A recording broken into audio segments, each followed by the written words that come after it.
Bienvenidos, bienvenidas de nuevo a un programa más de Praxis TV, programa de la Escuela de Filosofía de la Universidad Nacional de Costa Rica.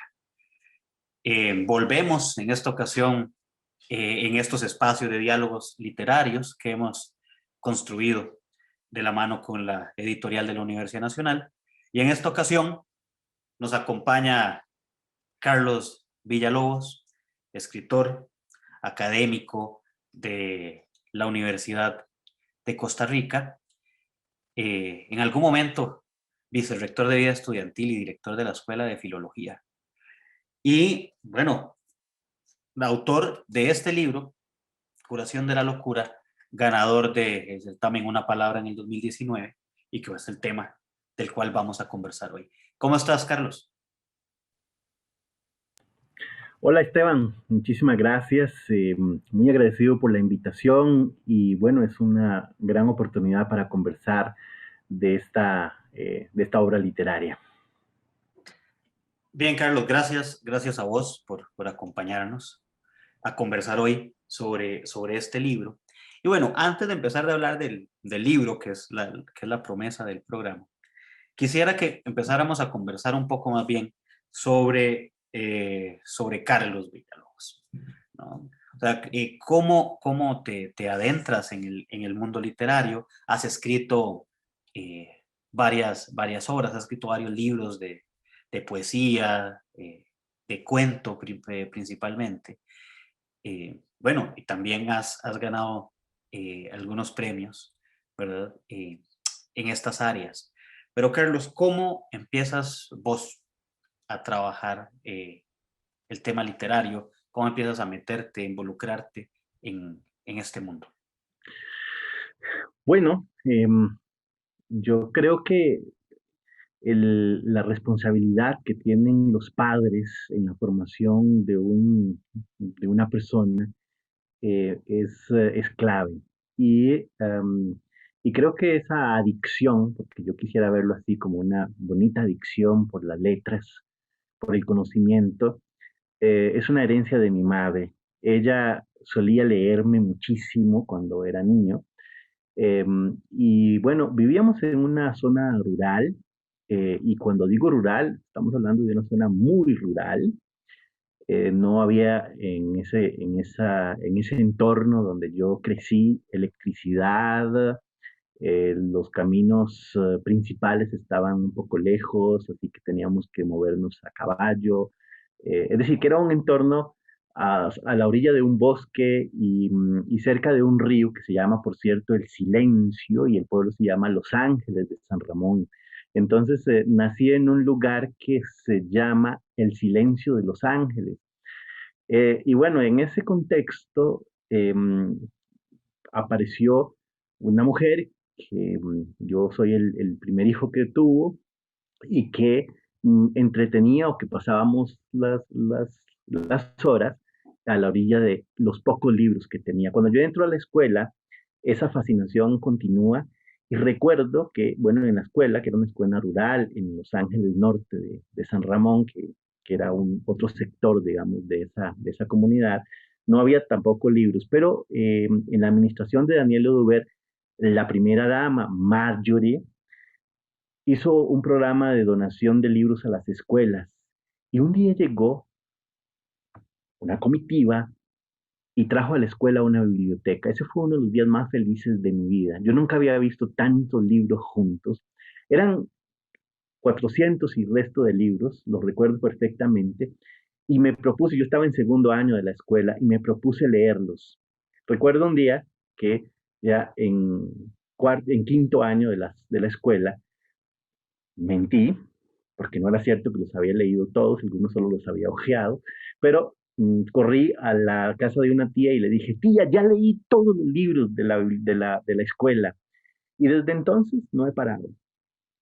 En el colegio, recuerdo que, eso sí, no pensé que iba a ser escritor, solo era la fascinación por el tema de los libros.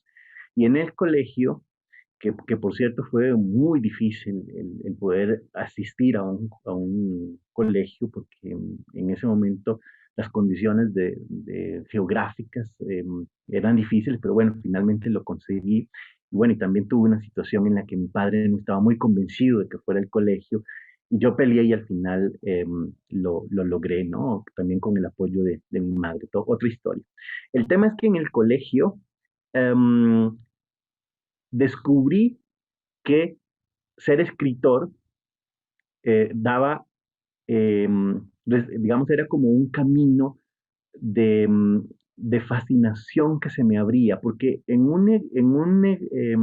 una tarea que me pidió la maestra, la profesora de ciencias, en la que había que describir un insecto, yo escribí un poema. Y el elogio que recibí de esta profesora fue para mí muy de mucha motivación. Y entonces a partir de ahí seguí escribiendo y bueno, ya tengo, como vos decís, una gran cantidad de libros publicados y una vida dedicada a la literatura en el ámbito profesional y en el ámbito, digamos, de mis aficiones, al punto que, por eso dije, es una adicción, una bonita adicción a las letras. Sí, mencionas aquí cosas desde lo jocoso, ¿verdad? A cosas muy, muy bonitas. Ese nombre de El silencio de los ángeles, ¿verdad? Suena hasta como de peli, ¿no? Eh, y bueno, sí, claro, esa posibilidad de tener el acceso a los libros.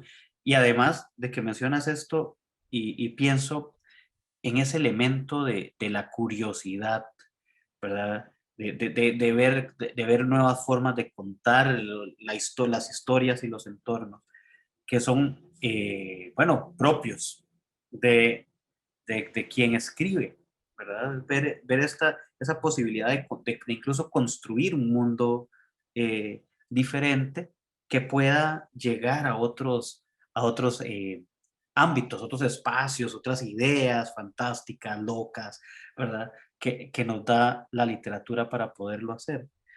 Y entre todos esos libros que vos leías, me viene una pregunta, conociéndote y conociendo el trabajo que has escrito, ¿qué autores, verdad, fueron marcando? O sea, incluso podríamos pensar, ¿qué libro ese es el que recuerdas que te hizo un clic, verdad? Como decía un Claro. amigo así, el que te destapó y te hizo proc, ¿verdad? En el cerebro y te empezó, ¿verdad? Todo esto, ¿verdad?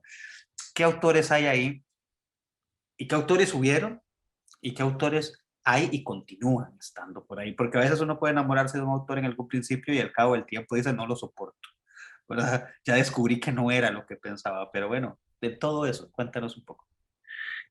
Bueno, creo que en esa experiencia de esa biblioteca que donó Marjorie de Oduber, a quien tuve después ya de adulto la oportunidad de agradecerle personalmente, porque fue un gesto que a mí me marcó muchísimo. En esa biblioteca venía un autor para niños brasileño, Monteiro Lobato, poco conocido quizá acá en Costa Rica, pero en Brasil es el gran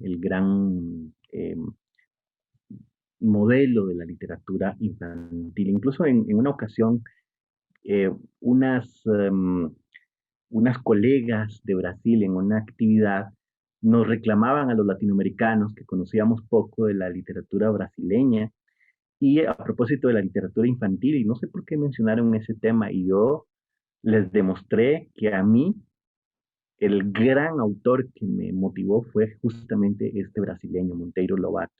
Bueno, porque estaba ahí entre esos libros que llevó la primera dama en esa ocasión. Pero desde luego que ahí también estaban los libros de Carmen Lira, eh, estaban Carlos Salazar Herrera, los libros clásicos de la literatura costarricense que más o menos todos conocemos y que recuerdo que también fueron importantes.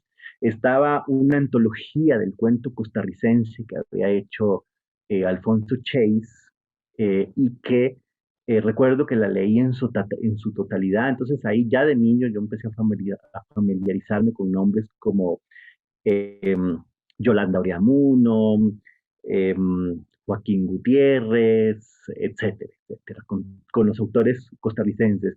Y bueno, y ya luego con el proceso de la vida que me fue llevando por el ámbito de la literatura, pues ya conocí a los grandes, a otros autores eh, que me han marcado. Yo soy un fanático de Chekhov, eh, de Anton Chekhov, que es el gran cuentista para mí, ¿verdad? De Mapuzá y de otros autores, bueno, de los latinoamericanos, ¿verdad? Creo, por ejemplo, en este libro, Curación de la Locura, que trabajo el tema de lo fantástico, pues lógicamente ahí están desde Edgar Allan Poe, desde Frank Kafka y los latinoamericanos, Cortázar, Borges, Juan José Arreola, por ejemplo, algunos autores que yo he leído y que me han, y que han sido fundamentales en este proceso. Y mira, no recuerdo algún autor que con el tiempo yo diga, bueno, ya este no me gusta. Es decir, a veces regreso a las páginas de Monteiro Lobato y es como retornar a ese momento en el que fui muy feliz. Y entonces, cuando uno ha tenido un espacio de esa ataraxia, como decían los epicureístas, es decir, de esa tranquilidad que me produce un estado, digamos, um, de placer que es la lectura, pues entonces si uno regresa a eso, uno es feliz, ¿verdad? No en vano, mira, detrás de mí hay una biblioteca, es decir, yo paso rodeado de libros, mis conocidos son mi círculo en el que yo me muevo, está vinculado con estos temas. Entonces, ese es como el mundo, como decía Borges, el paraíso es una biblioteca y yo he querido hasta donde he podido vivir en ese paraíso. Bien, aprovechando que mencionas esto de los libros, claro, va a parecer cuña publicitaria, pero Laguna acaba de sacar una edición muy bonita de los cuentos de Angustias y Paisajes de De Carlos Carlos Salazar Salazar Herrera. Herrera, sí. Bien bonita, ilustrada, muy. Esa se la regalé a mi abuelo, por cierto. Eh, y, y bueno, ahora que mencionas, ¿verdad? Esos autores, bueno, mencionas a Chekhov, me acuerdo, La nariz es un vacilón, ¿no? Este texto. Eh, y mencionas otros autores y ahí quería preguntarte sobre esos estilos, esos géneros en los cuales te vas identificando más, ¿no? O sea, que don Edgar Allan Poe, Jorge Luis Borges, eh, Dostoyevsky, incluso que el libro, ahora que vamos a hablar un poco más adelante de él, se presenta casi como nos cuenta incluso la misma contratapa del libro, un homenaje a este tipo de autores. ¿Qué géneros literarios, verdad? Porque puede ser que nos gusten muchísimos, pero ¿qué Ujú. géneros literarios en específico eh, han guiado más eh, tu labor de escritor? Bueno, yo creo que como profesional de la literatura, porque yo me dedico a la teoría literaria, em, he recorrido todos los géneros posibles y de alguna manera em, encuentro que, que son igualmente fascinantes, pero bueno, evidentemente hay siempre unas inclinaciones, digamos, en términos de gusto. Em, y, y, y el mío está del lado de lo fantástico, de lo que en algún momento se ha definido, es decir, entendiendo lo fantástico como ese tipo de historia que genera perplejidad y que genera tres tipos de perplejidad, como decía un teórico que se llamaba Svetlana Todorov, que analizaba el tema de lo fantástico, que por cierto se le reclama a Todorov que no considera lo fantástico latinoamericano, solo lo europeo, pero bueno, independientemente de esos reclamos en los que yo también participo, em, él decía que la perplejidad es la clave de lo fantástico y es una perplejidad que ocurre en tres niveles. En un personaje al que le ocurre algo extraordinario y el personaje no sabe qué está pasando, no puede explicarlo. Ujú. En el nivel del narrador, porque el narrador de la historia podría ser que diga, bueno, es que este personaje está loco, ¿no? O simplemente no se da cuenta que es que hay unas leyes de la naturaleza que él no comprende o que los fantasmas existen, no sé. Pero también el narrador está perplejo, es decir, tampoco el narrador sabe qué pasa. Y el tercer nivel es el de uno como lector, es decir, porque uno como lector dice, ¿qué pasó aquí? O sea, ¿qué está sucediendo? Un caso que a mí me encanta, que es digamos, el texto clásico con el que siempre ilustro esta fascinación por el género de lo fantástico, es Casa Tomada, de Cortázar.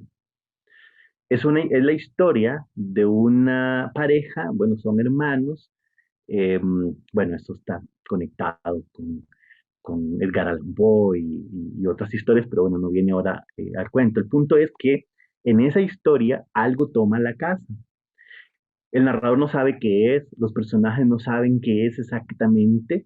El tema es que la casa empieza a ser tomada por partes y estos hermanos al final tienen que salir de la casa.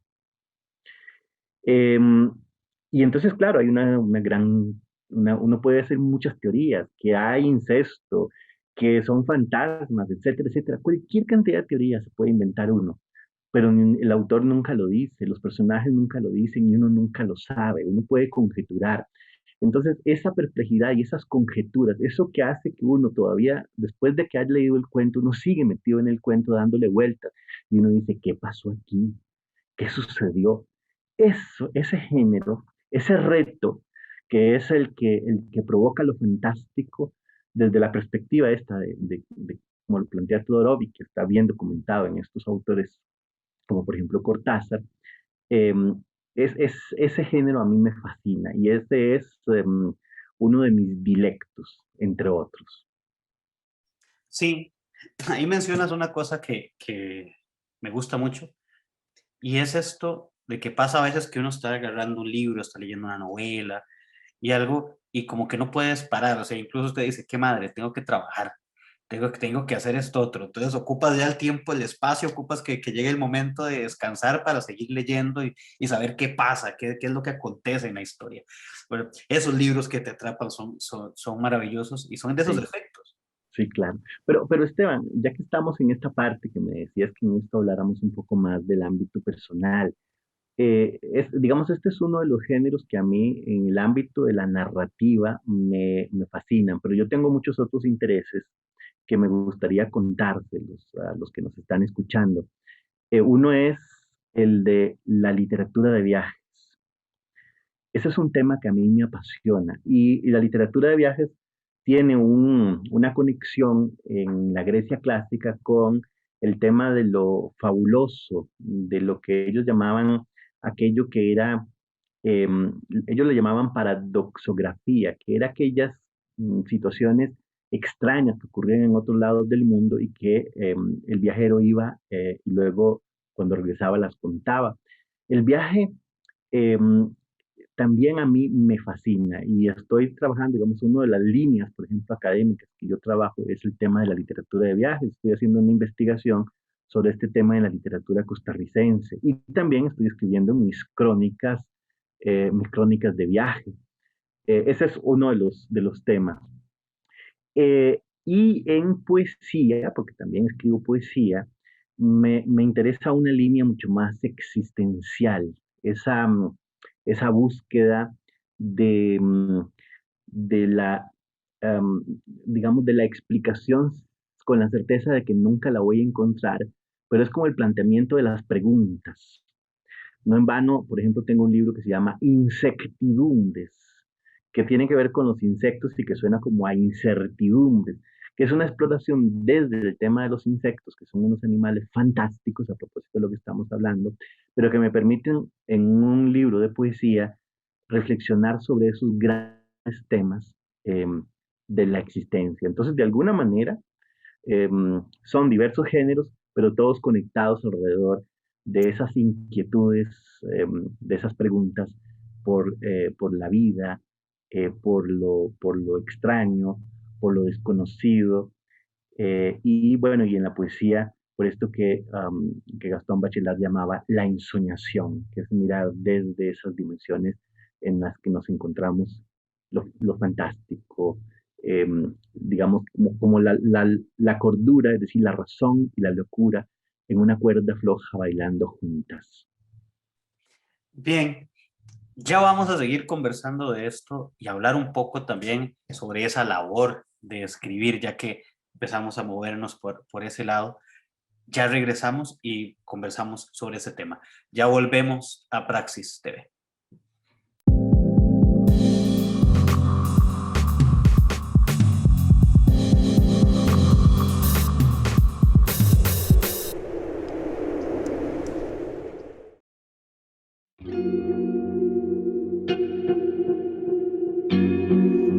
¿Te has preguntado alguna vez qué es la filosofía? Bueno, la filosofía es la búsqueda del conocimiento de todas las cosas, del mundo, de la naturaleza, del ser humano. Es ir en búsqueda de la verdad. La filosofía se compone de distintas áreas que de manera crítica intentan analizar las relaciones entre los seres humanos, las relaciones con otras criaturas, la forma como conocemos y cómo razonamos sobre el mundo.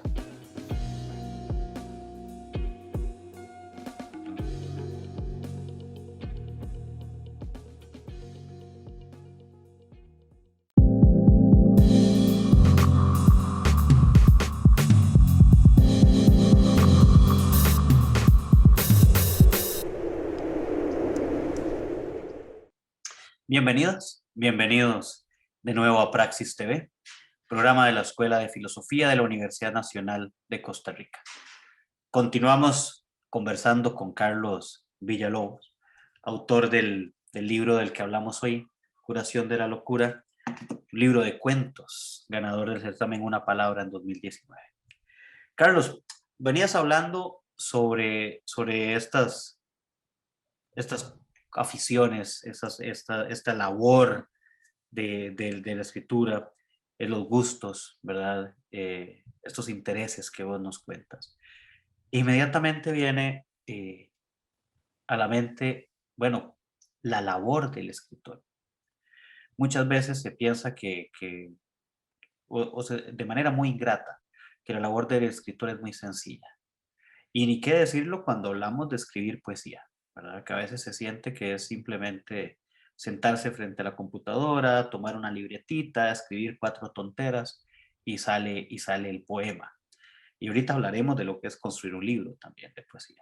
Pero no solo en la poesía también, ¿verdad? Muchas veces la gente suele pensar que es un hobby, que escribir literatura, novela, cuento, poesía es un hobby. Sabemos las complicaciones que pueden haber en este país para vivir de la literatura, de ser un autor de textos, pero de ahí a pensar que simplemente es un hobby que nos sirve, bueno, también nos habla un poco de la sociedad en que vivimos, pero quisiera que conversáramos un poco sobre esa labor fuerte, dedicada, de investigación que hay a la hora de escribir. Sí, es un tema ciertamente complejo porque hay diferentes perspectivas. Hace algunos días yo hice un comentario en Facebook, donde cuestionaba la cantidad de poetas improvisados que aparecen en las redes y que a esto se le ha llamado la twitteratura. Es este tipo de personas que digamos que lo hacen eh, con una intención que digamos que se respeta en el sentido de que todo el mundo tiene derecho a intentar producir expresiones diferentes, ¿verdad? Es decir, a mí nadie me va a impedir si tomo un pincel y pinto lo que sea, nadie me va a impedir si de repente aprendo a tocar un instrumento musical, eso se aplaude. El problema es que a veces eh, estas expresiones, como hablando de poesía, reproducen esquemas muy trillados, reproducen lo que vamos a plantear como lugares fosilizados o lugares comunes, y con ciertas fórmulas que son muy fáciles, porque digamos, la palabra es de todos. Y entonces, estas expresiones que se hacen pasar por poesía, no tienen esa rigurosidad y ese cuidado y sin embargo son aplaudidas masivamente en las redes sociales. Este era mi cuestionamiento. Algunas personas me respondieron con el argumento de que todos tienen derecho a ser poetas, todos tienen derecho a ser escritores.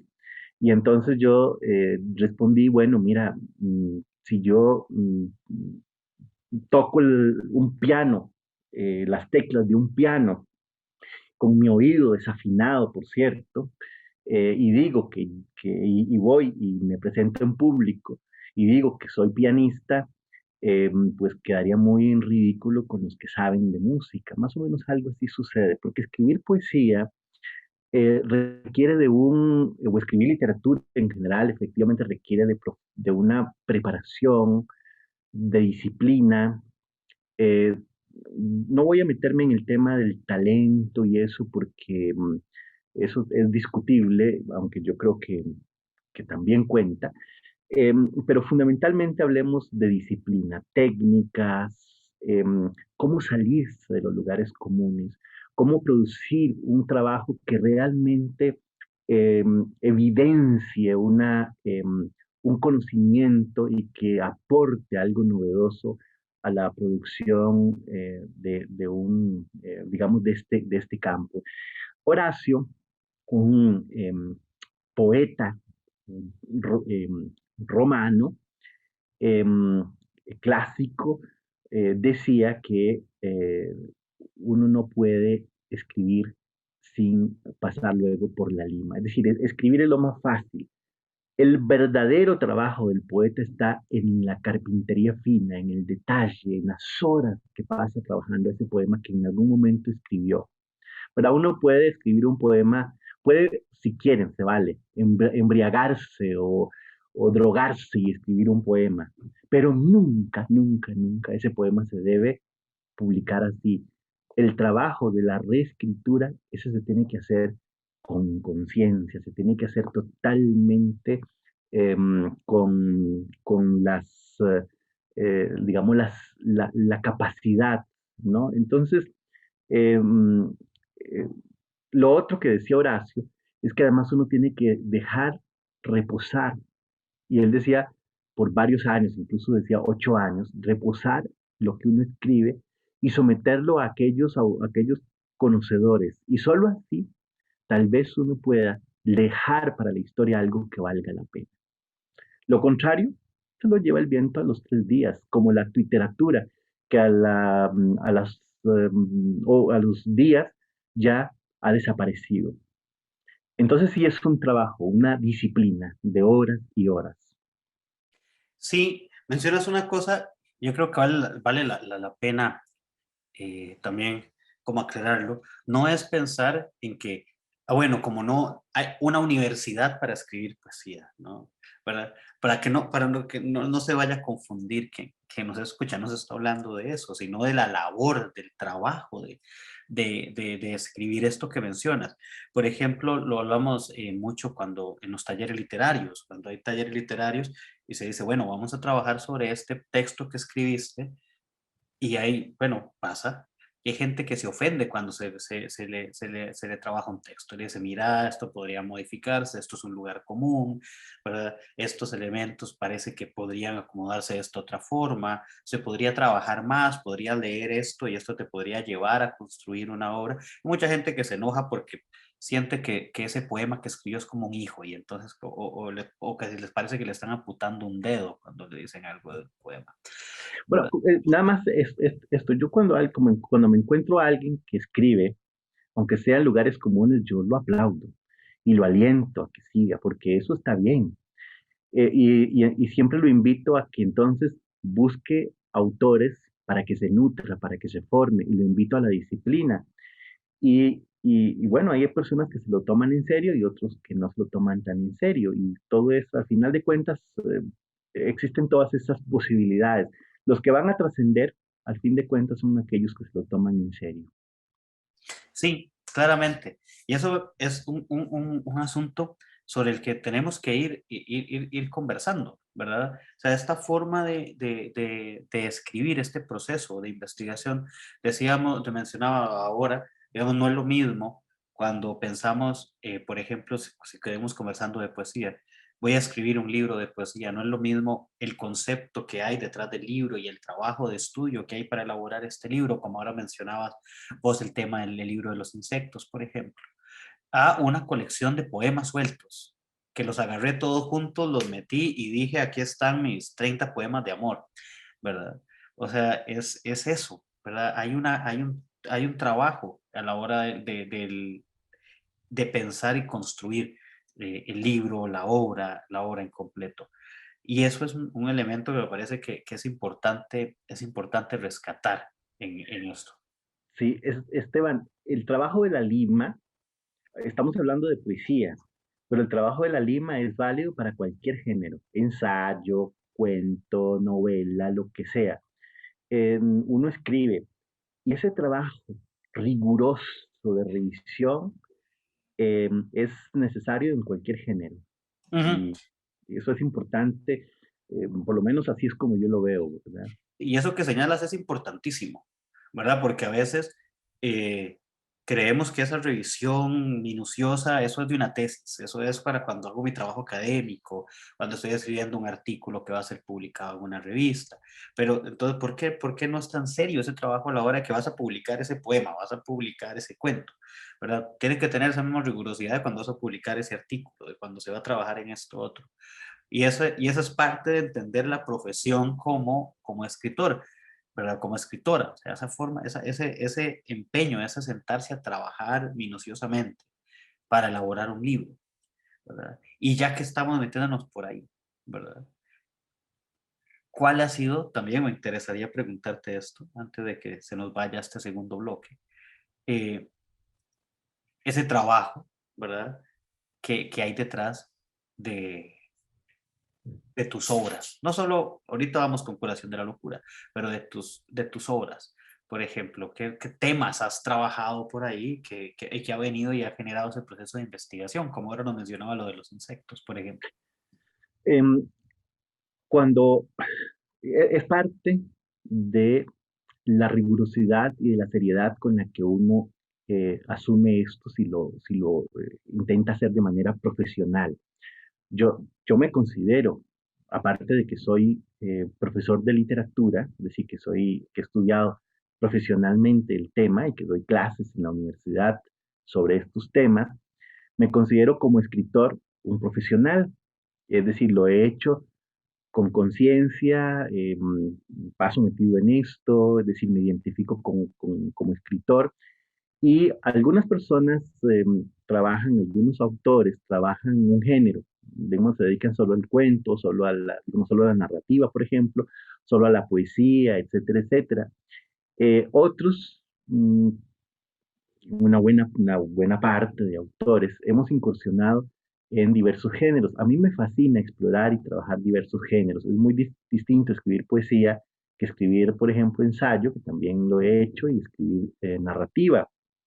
Pero si hay algo que es válido para cualquier género, para cualquier trabajo, es la investigación, es la preparación, es la formación. Por ejemplo, en el libro Insectidumbres que mencionábamos ahora, eso me obligó a revisar con mucho cuidado temas de entomología, por ejemplo, y detalles,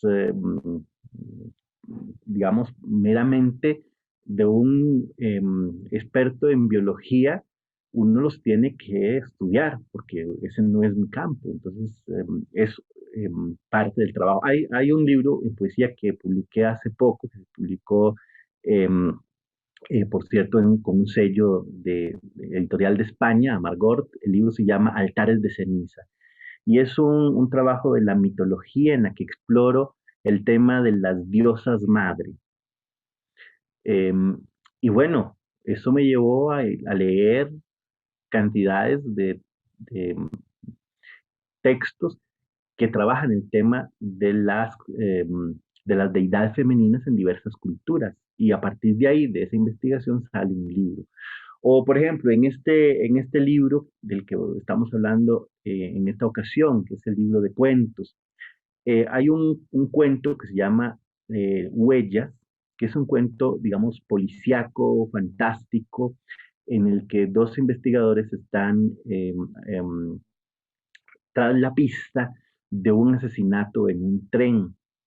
Y resulta que ese asesinato eh, coincide con otro asesinato, digamos, que ocurrió años atrás en el mismo vagón. Y entonces, bueno, a partir de ahí es donde no voy a decir de qué va, para invitar a los lectores a que conozcan la historia, pero son dos asesinatos que se repiten en, en, en, en distintos momentos del tiempo. Y sin embargo, ahí vamos a ver cómo se vinculan estos dos asesinatos, ¿no? Por efecto de lo fantástico. Y bueno, yo no sé mucho de literatura, de lo que llaman literatura negra, es decir, y hay una serie de detalles en el campo del detectivismo, por ejemplo, cómo se trabaja una huella dactilar, por ejemplo. Bueno, eso me llevó a leer manuales. Afortunadamente tenemos la web que tiene toda esta información mucho más a mano en este momento de la historia, pero es necesario para dar credibilidad a lo que llamamos la verosimilitud, es decir, que sea creíble. Entonces uno tiene que formarse, eh, tiene que investigar todos estos detalles. Entonces, efectivamente, Esteban, son muchas horas de preparación para escribir, si uno lo quiere hacer con seriedad. Sí, y bueno, valga el espacio también para, para invitar a toda la gente que está escribiendo, que está viendo el programa, a trabajar bajo digámoslo casi como recomendaciones, pero como tomarse en serio el trabajo. Empezar a escribir, como bien mencionabas, que es importantísimo, pero entonces a partir de ahí empezar a decir, bueno, ahora sí, viene el trabajo, viene la revisión, viene todo eso que viene de la mano para poder elaborar una buena obra. Entonces valga también el momento como para invitar a toda la gente que está escribiendo o que le pica el gusanito de escribir, ¿verdad? Empezarlo a hacer. Me parece que también es un buen momento para hacerlo, ¿no? Y bueno, ya se nos va este segundo bloque. Ya venimos, ya vamos a volver entonces para conversar ahora sí sobre curación de la locura, para hablar sobre el contenido, sobre la labor de hacer este libro, eh, y también, ¿verdad? Esos intertextos que están por ahí presentes en el libro. Ya regresamos a Praxis TV.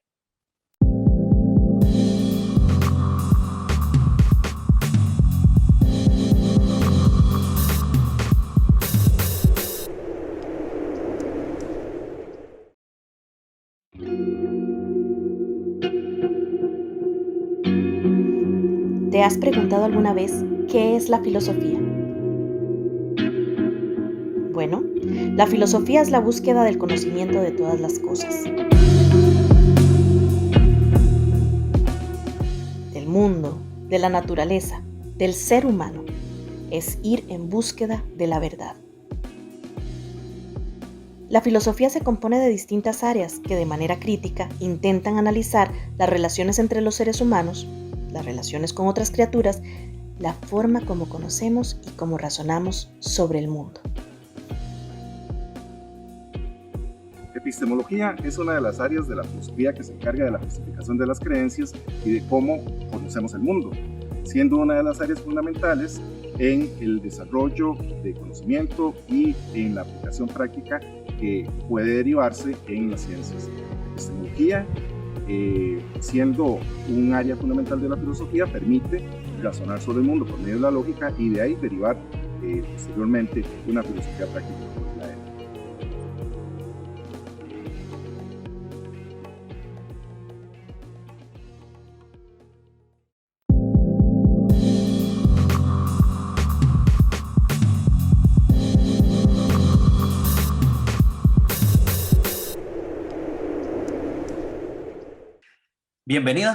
Bienvenidos de nuevo a Praxis TV.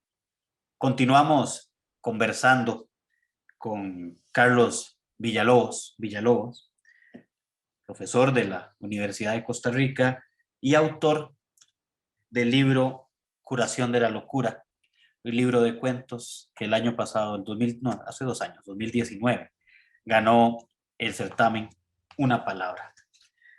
Carlos, veníamos hablando sobre la labor del escritor, sobre tu trabajo y, bueno, sobre cómo has ido construyendo. Y ya nos empezabas a dar pinceladas de Curación de la Locura. Bueno, un libro de cuentos de literatura fantástica, cuentos que nos llevan al absurdo, a la ironía, un libro que nos obliga a sentarnos a cada cuento, lo voy a hacer como lector, cada cuento, irlo leyendo con esa fascinación y muchas veces hasta reírnos bastante de lo que está aconteciendo en el cuento. ¿Cuál es el trabajo? Cuéntanos primero cómo nace Curación de la Locura. Sí, vieras que me gustaría citar un antecedente, bueno, 2 antecedentes de este libro. Uno es una novela que se titula El libro de los gozos, en el que parodio el sermón callejero de un predicador que construye una locura, es decir, se ve que es una locura para estafar a, a la gente de un pueblo y lo consigue a medias, porque parte de la historia de este libro es que la iglesia finalmente se ve obligada o sea, se disuelve porque hay una intervención judicial, pero uno de los que regresan tiempo después al pueblo quiere, y de eso trata la novela, quiere reconstruir el fallido experimento. Entonces, el libro de los gozos ya tiene en las locuras del predicador una serie de guiños que me llevan a este juego de la risa.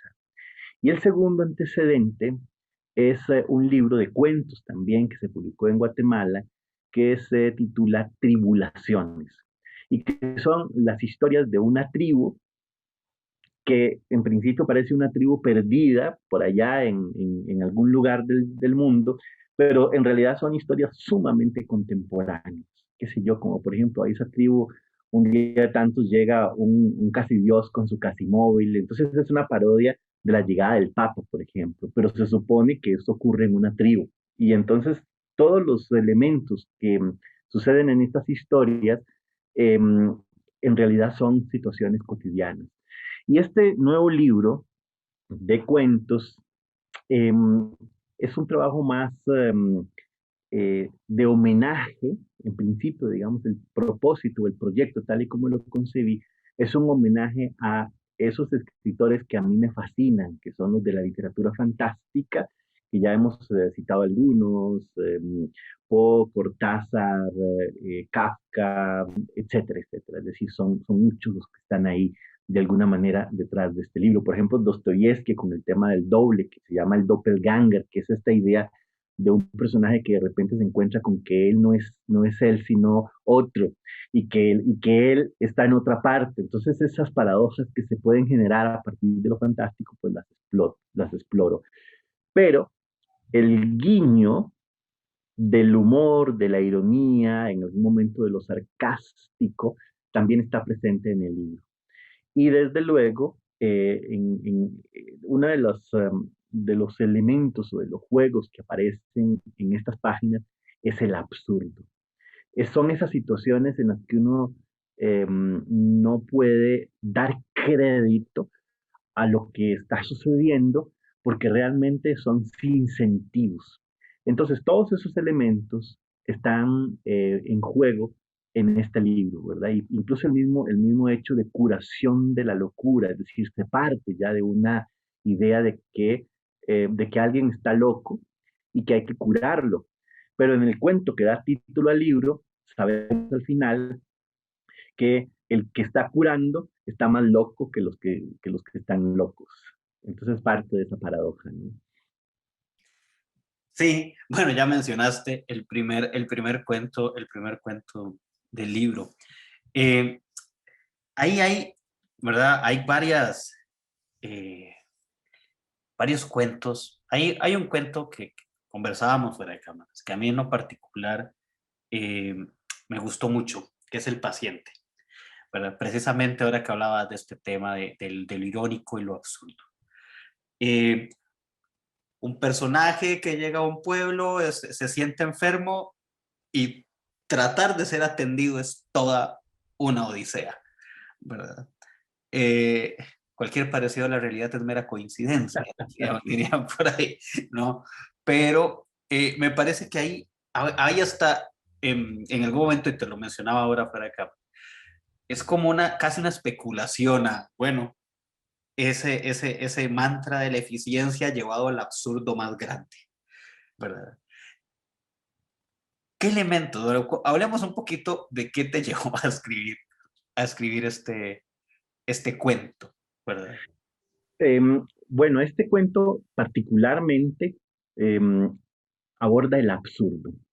Y es una historia en la que un personaje efectivamente llega a un pueblo y en cuanto se baja del autobús, tiene un dolor de cabeza y entonces se siente tan mal que que le pide al taxista que lo lleve a un centro médico. Y el taxista le pinta la gran maravilla del sistema médico.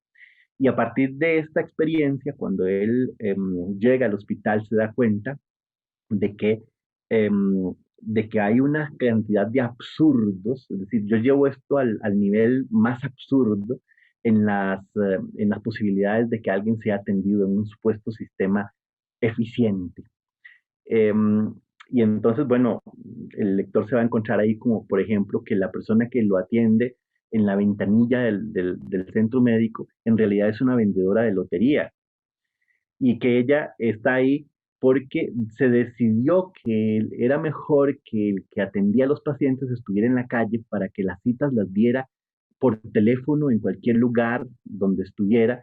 Y a partir de esta idea, la cita se convierte ya, conseguir una cita en una odisea absurda, porque tiene que hacer un llamado, tiene que planear una cita con el que da la cita, para que éste a su vez remita la solicitud al centro médico, tiene que llenar una serie de formularios, unos formularios que son absurdos, formularios sobre incluso gustos, como por ejemplo el de conocimientos básicos, y ahí hay básicamente conocimientos que son elementales, que se reduce a todo lo elemental, que es conocimientos de la farándula, conocimientos de fútbol, etcétera. Y entonces, es decir, pues, ¿qué sentido tiene para una cita médica que uno demuestre cuánto sabe de farándula o cuánto sabe de fútbol? Son cuestiones absurdas. Y luego, el personaje además se enfrenta con la situación de que un comité tiene que evaluar su solicitud para ver si califica o no para que sea atendido. Y luego se da cuenta de que efectivamente califica para que sea atendido, pero entonces cuando llega al hospital es que recibe una cita, es decir, una cita que dice que efectivamente él padece de lo que él ha argumentado, y entonces ahora debe esperar a que toque el turno del día en que los médicos van a atender esa enfermedad específicamente. Y él dice, pero ¿cómo es esto? Yo necesito que me atiendan ya y le explican que no, que es que los médicos en aras de la eficiencia deciden diariamente un tipo de enfermedad para no equivocarse, porque a veces hay alguien que llega con un cáncer y entonces lo atienden por otra cosa. Entonces, para que los que tienen un cáncer ese día, solo las personas del cáncer sean atendidas. Entonces, todos los que tengan ese tipo de cáncer sabe que ese día específicamente les toca a ellos para que no haya ninguna duda y sea perfecto el sistema. Y bueno, y entonces él espera y espera y no hay manera de que llegue el día en que atiendan el tema de la jaqueca.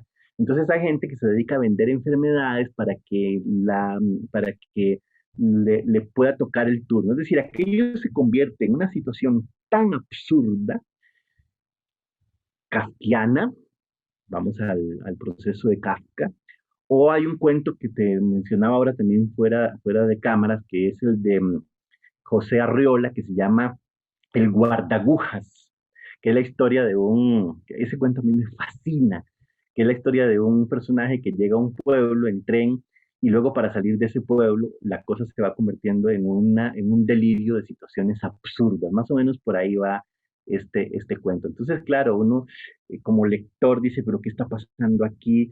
Y sabe que, a fin de cuentas, es muy parecido al sistema hospitalario nuestro. Uno tiene que esperar a veces años para que le den una cita para una situación médica específica. Entonces, en el fondo, el absurdo existe en nuestra realidad. Sí, a mí me gustó mucho porque aquí viene una parte que me parece muy interesante. Porque claro, uno está leyendo, uno se muere de risa, viene el papel del lector, ¿verdad? El lector y las interpretaciones que puede hacer de lo que lee, ¿verdad? Y claro, yo empiezo a pensar y digo, bueno, es que de verdad es como la hiperburocratización de las cosas, En ¿verdad? aras de la eficiencia que no Pero existe. exacto, en aras en aras de la eficiencia, en aras de la no equivocación, pero además combinado con este otro elemento que mencionas en el cuento, donde los pacientes son recibidos como en un hotel con chocolatitos, ¿verdad? Con una atención, ¿verdad? De que el médico se enojó, pero no te puede gritar porque el manual te indica que tienes que hablar de esta manera porque es básicamente un vendedor, ¿verdad? Entonces, es una combinación, pero yo estaba leyendo, yo encontré una combinación de cosas y yo decía, bueno, ¿será que en algún momento este absurdo va a ocurrir, ¿no?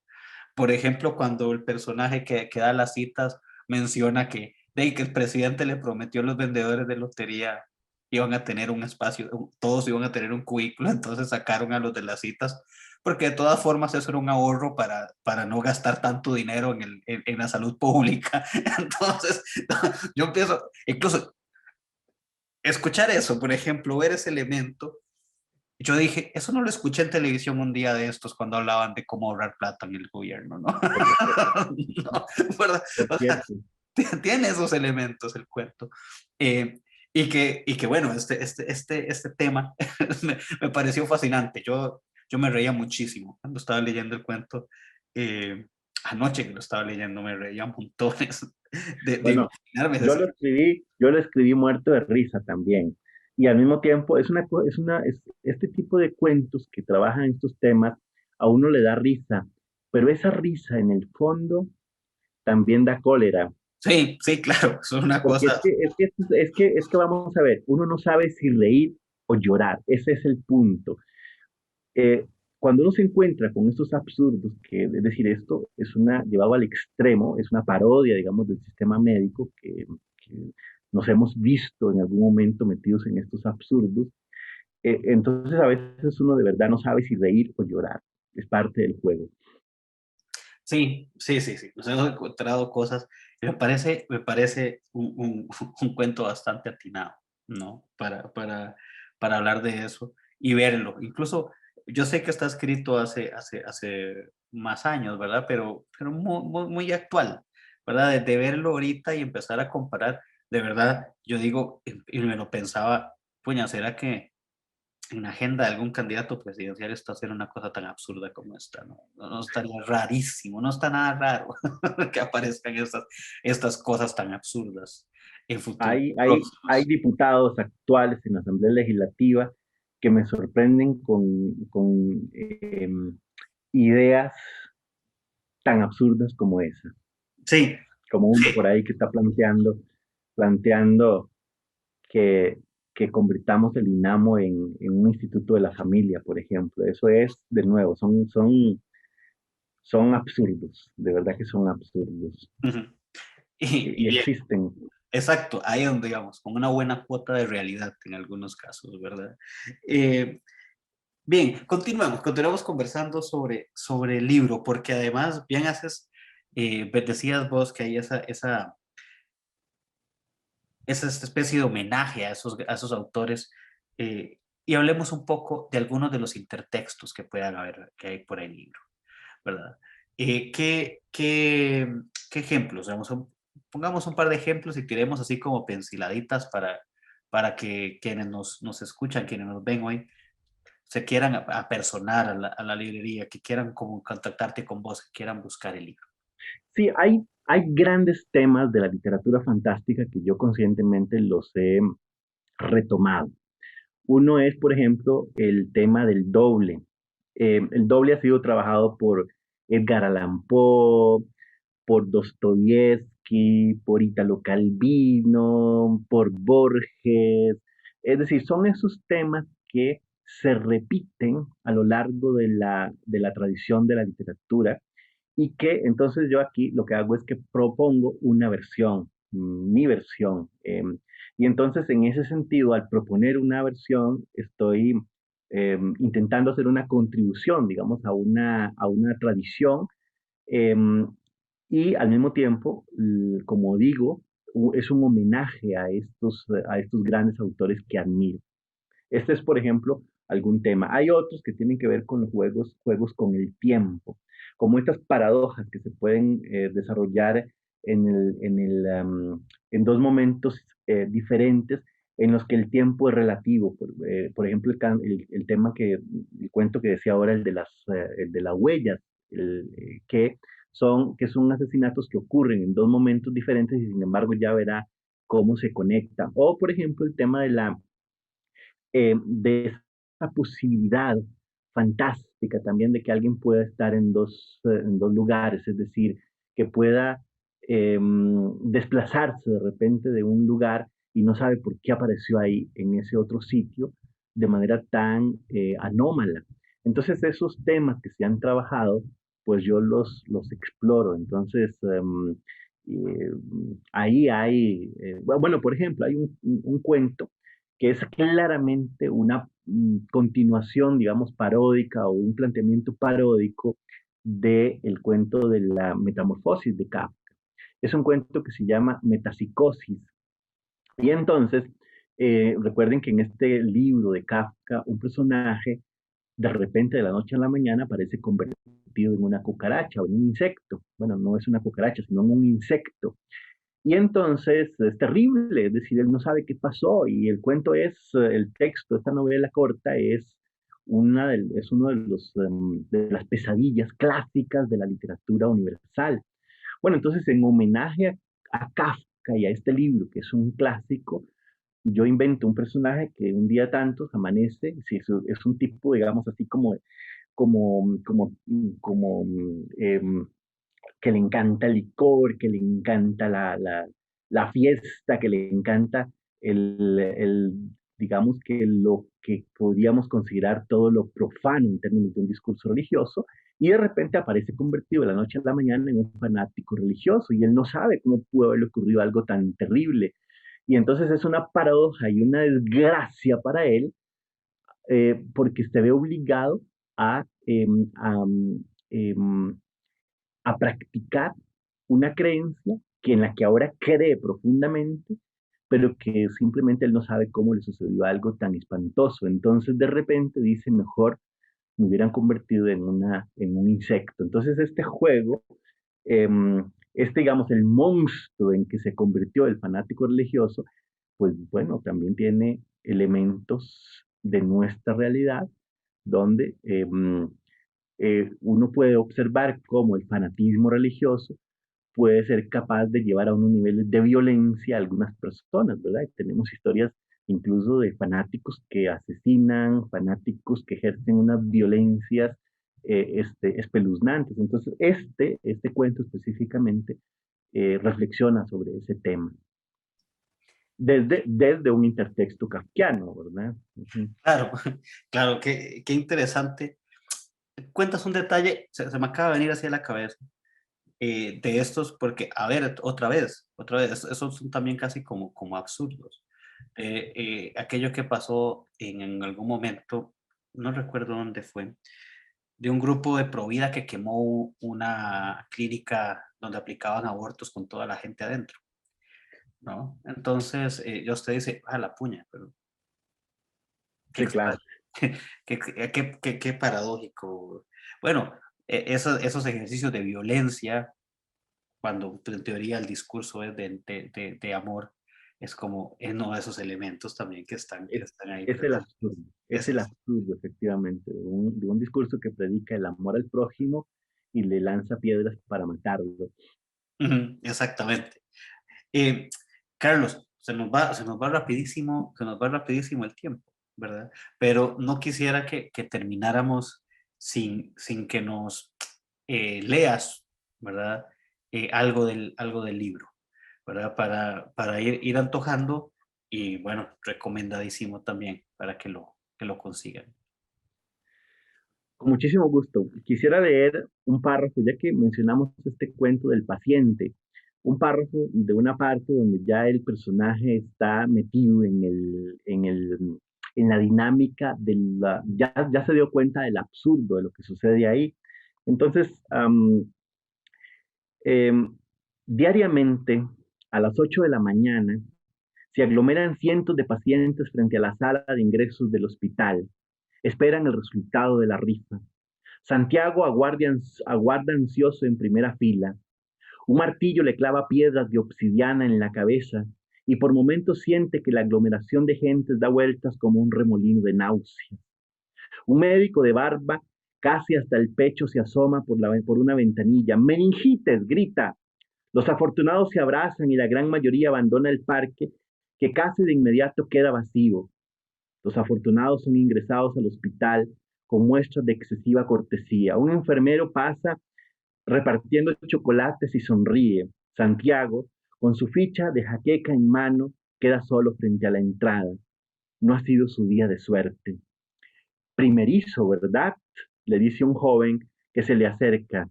Quiere que lo atiendan rápido. Yo le puedo ayudar. ¿Le interesa? Le vendo una enfermedad. No entiendo. ¿Cómo podría usted? Fácil, mi amigo. Le falsificamos una enfermedad o varias para que tenga más opciones de ser atendido. Tenemos registro de las que más salen favorecidas. Mire usted, leucemia, Alzheimer, diabetes, asma, poliomielitis. Pero usted puede escoger la que quiera, la que más se ajuste a su personalidad. Es muy sencillo, le cuento así en confianza. Baja la voz y se acerca al oído de Santiago. Tenemos acceso al sello de la Junta. Confidencial, usted sabe. Por la plata baila el perro. Usted puede tener los papeles con la enfermedad que le dé la gana. $100 cada uno. ¿Qué dice mi amigo? ¿Cuántos quiere?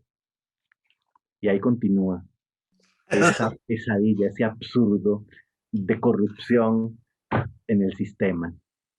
Buenísimo, buenísimo. Yo cuando leía ese fragmento, yo lo primero que pensaba, claro, es donde uno dice, ¿qué puta le pasa a este mae si lo que tiene es jaqueca y compra meningitis? Le van a dar el tratamiento de la meningitis. Bueno, está muy interesante, está muy bueno el libro y bueno, recomendado para todos y todas. Ojalá lo consigan, lo puedan leer, puedan contactar a Carlos también y conversar un poco. Sí, Eh, son en total, son, vamos a ver, 1, 2, 3, 4, 5, 6, 7, 8, 9, 10. Son 12 cuentos en total. Y bueno, hay diversos temas, ¿verdad? Que van, como dije, desde esos homenajes a tópicos de la literatura fantástica. Hay un cuento, por cierto, que me gustaría tal vez citarlo especialmente, que se llama El árbol de la lujuria, que es el último cuento. Se desarrolla en una época de inicios del siglo de finales del siglo XIX y principios del siglo XX aquí en Costa Rica, donde supuestamente un científico eh, noruego, que por cierto existió y que lo documenté, ¿verdad? Vino a Costa Rica a investigar las propiedades del jícaro, del árbol del jícaro. Y entonces, obviamente esto no es cierto, esto es parte, digamos, de la ficción, pero entonces yo invento que él descubre que el jícaro tiene poderes tan afrodisíacos que incluso la savia puede embarazar. Y esto genera una investigación científica, ¿verdad? Porque entonces se explica por qué hay tantas mujeres con hijos sin padres, etcétera, etcétera. Es toda una investigación que revoluciona la ciencia en ese momento y al final uno no sabe si el científico está loco y está justificando un embarazo no deseado o si realmente es cierto que eso es así, ¿verdad? Entonces ahí juego con todo este tema y es una investigación histórica de unos científicos que de verdad estuvieron en Costa Rica haciendo estas investigaciones, están bien documentadas, pero bueno, yo le invento esta historia para jugar un poco y crear una ficción a partir de un hecho histórico. Buenísimo, perfecto, Carlos. Carlos, muchísimas gracias por acompañarnos hoy y muchísimas gracias a todos y a todas quienes nos observan. Esto fue Praxis TV, programa de la Escuela de Filosofía de la Universidad Nacional de Costa Rica. Hasta la próxima. Chao.